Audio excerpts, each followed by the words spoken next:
कि शिक्षा विभाग के एसीएस एस विद्यार्थी के ज्वाइन करने के बाद जो पुरानी पॉलिसी है, तबादले की पॉलिसी हो या फिर सक्षमता को लेकर जो कानून है, उसमें बदलाव किए जा रहे हैं। और सबसे बड़ी खबर यह है कि अब 1 अगस्त से सभी शिक्षकों की अब काउंसलिंग होगी।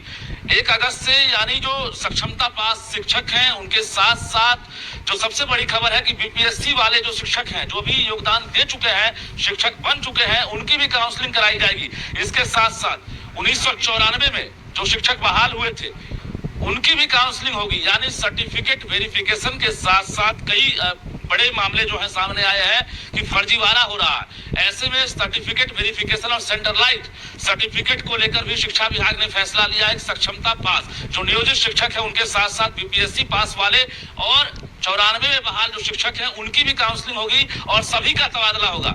ऐसे बीपीएससी वाले शिक्षक जो इंतजार में थे कि प्रोबेशन में है, उनका तबादला कैसे होगा, नियमावली नहीं बनी है, लेकिन बता दें कि उनका भी तबादला होगा। और 5 क्राइटेरिया बनाए गए हैं। जो कैटेगरी है हम बता दें आपको कि ये 5 कैटेगरी क्या क्या होंगे। यानी सेमी अर्बन एरिया, इसके साथ साथ पहाड़ क्षेत्र, नदी पार एरिया और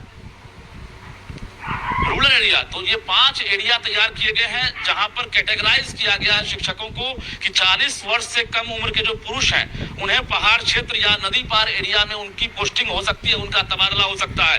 पति पत्नी को एक जगह या आसपास के स्कूल में उनकी पोस्टिंग कराई जाएगी, उनका तबादला किया जाएगा।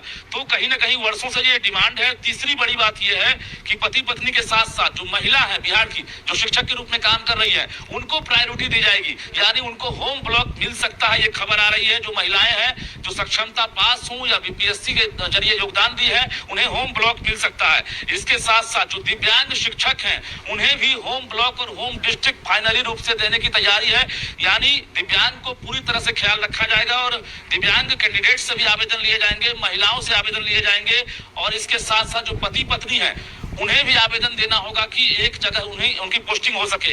1 तारीख से यानी 1 अगस्त से पूरे बिहार में ये काउंसलिंग शुरू हो रही है। लोग सवाल पूछ रहे थे न्यूज 18 से भी, लगातार सरकार से भी, कि आखिर काउंसलिंग कब होगी। सक्षमता पास होने के बाद शिक्षक इंतजार कर रहे थे, लेकिन अचानक ये बड़ी खबर आ रही है कि अब सिर्फ सक्षमता पास नहीं बल्कि बिहार के बीपीएससी शिक्षक हो या नियोजित शिक्षक हो या 94 में बहाल शिक्षक हो, उनकी एक साथ काउंसलिंग होगी। उसके बाद नए सिरे से पोस्टिंग होगी। जो नई कमेटी बनी है शिक्षा विभाग की, 4 सदस्यीय कमेटी, जो शिक्षा विभाग के सचिव है और माध्यमिक निदेशक है वैद्यनाथ यादव, उनकी अध्यक्षता में यह कमेटी गठित की गई है। और इसके साथ साथ कमेटी ने पहली बैठक कर ली थी। आज दूसरी बैठक जैसे ही खत्म हुई है, एसीएस एस सिद्धार्थ ने फीडबैक लिया है और एसीएस एस सिद्धार्थ ने ये एक तरह से इंटरनल फैसला ले लिया है कि अब जो है 1 तारीख से हम काउंसलिंग करेंगे। पूरे बिहार के अलग अलग जिलों में ये तैयारी शुरू होगी।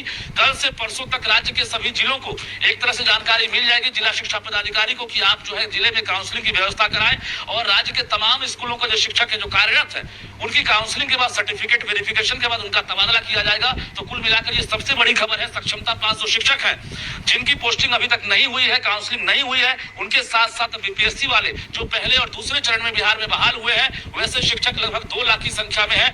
वैसे शिक्षकों का भी अब तबादला होगा और फिर से उनकी काउंसलिंग होगी, क्योंकि लगातार फर्जीवाड़ा सामने आ रहा है। अलग अलग जिले से 300, 400, 200 ऐसे शिक्षक जो है लगातार फर्जीवाड़ा के रूप में जो है चिन्हित किए जा रहे हैं। तो ऐसे में शिक्षा विभाग की बड़ी पहल है। बता दें आपको कल से परसों तक ये पूरी तरह से एक तरह से तैयारी कर ली जाएगी और शिक्षा विभाग का यह आदेश भी जारी हो सकता है, क्योंकि कमेटी को 15 दिनों के अंदर रिपोर्ट देनी है। 20 तारीख तक ये अमल कर लिया जाएगा और उसके बाद जिले में जो है एक तरह से आदेश रिटर्न रूप से जारी होगा। और जो शिक्षक हैं जो इंतजार कर रहे हैं कि उनकी पोस्टिंग कब होगी, उनके लिए हम जानकारी फिर से दे दें कि 5 कैटेगरी तैयार किए गए हैं। तो महिलाओं के लिए, दिव्यांग के लिए और पति पत्नी के लिए। इसके साथ साथ 40 वर्ष से कम उम्र के जो शिक्षक हैं उनके लिए नदी पहाड़ वाला एरिया, पहाड़ क्षेत्र, रूरल एरिया, इसके साथ साथ semi urban area, urban area, ये 5 क्राइटेरिया तैयार किए गए हैं। और इसी के आधार पर अब जो है उनका तबादला किया जाएगा। तो शिक्षा विभाग के सोर्सेज के जरिए सबसे बड़ी एक्सक्लूसिव खबर हम दे रहे हैं कि अब काउंसलिंग का आपको इंतजार नहीं करना होगा। 2024 के आखिरी तक आप लोग अपने अपने नए जगहों पर पदस्थापित रहेंगे और इसके साथ साथ आप नए जगहों पर योगदान कर चुके होंगे ये सरकार का टारगेट है, क्योंकि टीआरई 4 की भी तैयारी सरकार करेगी और टीआरई 3 की परीक्षा भी होनी है। लेकिन उससे पहले जो ये प्रक्रिया है, जो बहाल शिक्षक है उनकी पोस्टिंग कर ली जाएगी, जिसको लेकर शिक्षा विभाग युद्ध स्तर से तैयारी में जुट गया है। ये गोपनीय रखा गया है, अब तक मीडिया को ये जानकारी नहीं दी गई है, लेकिन सोर्सेज के हवाले हम खबर दे रहे हैं। 1 अगस्त से बिहार के अलग अलग जिलों में काउंसलिंग होगी और राज्य के जो 4.25 लाख जो नियोजित शिक्षक जो इंतजार कर रहे थे, जो सक्षमता 2 के लिए भी इंतजार कर रहे हैं, उनके लिए भी हम कल से परसों तक बड़ी खबर देंगे कि सक्षमता 2 का आखिर क्या होगा। क्योंकि सरकार अब इस कहीं ना कहीं बदलाव के चक्कर में है कि जो नियमावली है सक्षमता को लेकर, उसमें भी हम बड़ा फेरबदल करें, क्योंकि जो जिले आवंटित किए गए हैं उसमें भी एक बड़ा बदलाव किया जाएगा। फर्स्ट चॉइस, सेकंड चॉइस और थर्ड चॉइस को लेकर लगातार सवाल उठ रहा था कि हमें फर्स्ट चॉइस नहीं मिला, सेकंड नहीं मिला, थर्ड नहीं मिला या मिला। तो ऐसे शिक्षकों को हम बता दें कि इसमें भी बदलाव होगा। हम धीरे धीरे परत जैसे जैसे जानकारी मिलेगी हम एक्सक्लूसिव रूप से आपको जानकारी देंगे, क्योंकि बड़े बदलाव की तैयारी में शिक्षा विभाग है। और जो खबर हम दे रहे हैं, सटीक खबर दे रहे हैं, हालांकि सूत्रों के हवाले से है। अभी शिक्षा विभाग के अधिकारी इसकी पुष्टि करते हुए या कोई पत्राचार अभी नहीं करेंगे, लेकिन ये खबर है कि